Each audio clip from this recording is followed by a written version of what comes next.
नमस्कार, आप सभी को डी न्यूज़ में बहुत बहुत स्वागत है और उम्मीद करते हैं कि आप सभी स्वस्थ और सुरक्षित होंगे। अभी चुनाव अंतिम दौर में पहुंच गया है और आरोप और प्रत्यारोप की जो श्रृंखला है वो कहीं रुकने को तैयार नहीं है, लेकिन श्रृंखला की जो टॉपिक है वो बदलने जरूर लग गई है। हिंदुस्तान की राजनीति एक ऐसी राजनीति है जहाँ पे राजनेता कभी भी अपनी गलती और अपनी हार स्वीकार नहीं करते हैं दूसरे देशों की तरह। इसके बनिस्पत वो हार का ठीकरा भी जीत वालों पर ही फोड़ते हैं और इसका बहुत बड़ा उदाहरण अब देखने को मिल रहा है।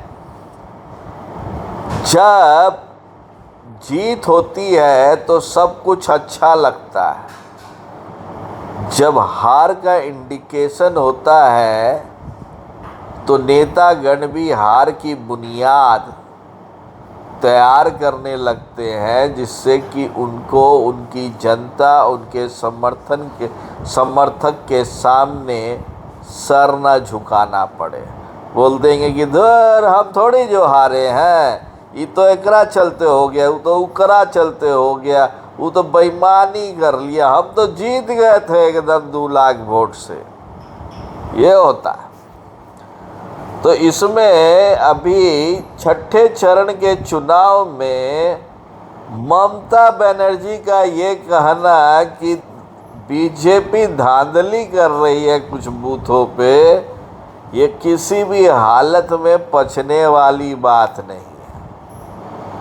बीजेपी डेप्यूटेड पुलिस के साथ मिलकर बेईमानी कर रही है, ये भी कभी पचने वाली बात नहीं है।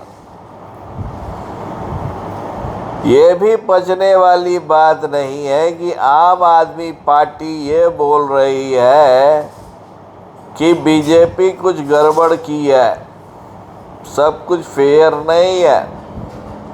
और हमारे तीसमार खां तेजस्वी यादव जी, उनका भी यही कहना है और सब कोऑर्डिनेटेड एग्रीमेंट के साथ होता है कि भाई हम तो भैया ईवीएम पे ठीकरा फोड़ेंगे, हम तो डिप्यूटेड पुलिस पर सेंट्रल फोर्स पर ठीकरा फोड़ेंगे, हम तो भैया वो रिटर्निंग ऑफिसर पे ठीकरा फोड़ेंगे, हम तो भाई बीजेपी के एजेंट्स पे ठीकरा फोड़ेंगे, हम या नहीं तो जेडीयू के एजेंट्स पे ठीकरा फोड़ेंगे, लेकिन हम फोड़ेंगे ज़रूर।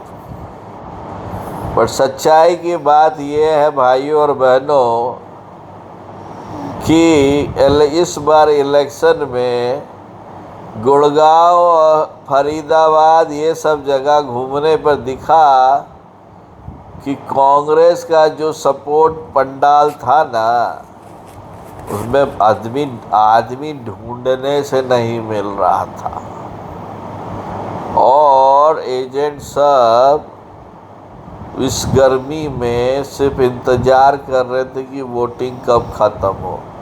25 से 30 जगह तो हम खुद देखे हैं और ऐसा नहीं है कि भाई हमने एक ही जगह देखा और उसी जगह के आजू बाजू बूथ पे देखा, थे ही नहीं।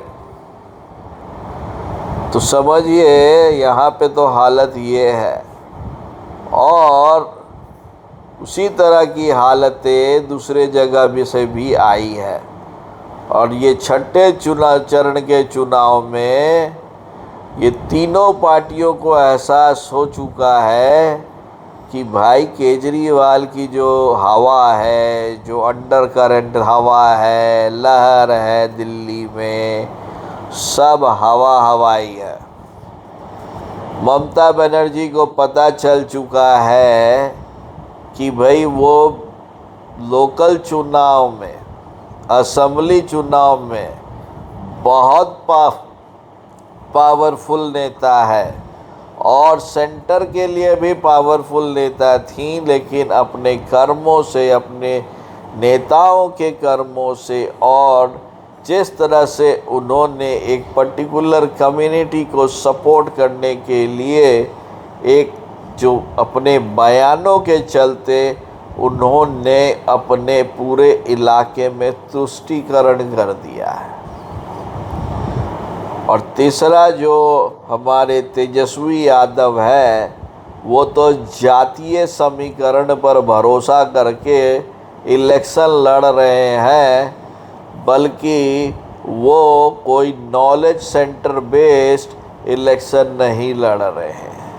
और तीनों के तीनों का कमेंट जिस तरह का आया है और इनकी जो पुरानी ट्रेडिशन है ठीकरा फोड़ने की, वो शुरू हो चुकी है।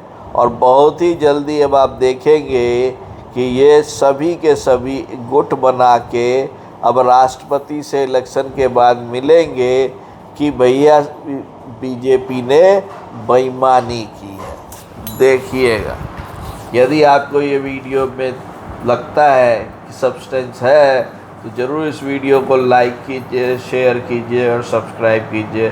तब तक के लिए आप सभी को बहुत बहुत नमस्कार, धन्यवाद।